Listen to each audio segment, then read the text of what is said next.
সায়নী লাগাও যাকে বলেছিল সেই সায়নী ঘোষের কথা বলছেন? আমি জানি না উনি লাগাও লাগাও বাজান লাগাও।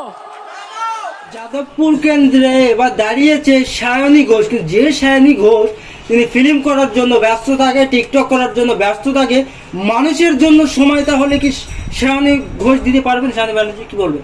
কোন সায়নী ঘোষের কথা বলছেন? পশ্চিমবঙ্গে জানাকে নিয়ে উত্তহাসিস হয় যে সায়নী লাগাও যাকে বলেছিল সেই সায়নী ঘোষের কথা বলছেন? আমি জানি না উনি দাঁড়িয়েছেন কে। তিনি যদি দাঁড়ান, তিনি যদি মানুষের বিশ্বাস নিয়ে আসতে পারেন, তাহলে মানুষ তাকে বিশ্বাস করে দেবে।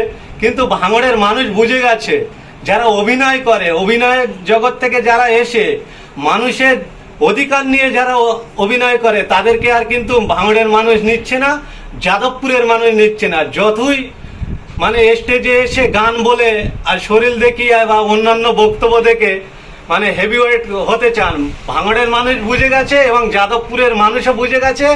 যাদবপুরের মানুষ মানুষকে প্রতিষ্ঠিত করার জন্য, মানুষের অধিকার ফিরিয়ে দেওয়ার জন্য যে সংগঠিত হচ্ছে, যে সংযুক্ত হচ্ছে, সেই সংযুক্ত দলের কোনো একজনকে নির্বাচিত করে মানুষের কণ্ঠস্বর হিসেবে সংসদে পাঠাবে বলে আমরা মনে করছি।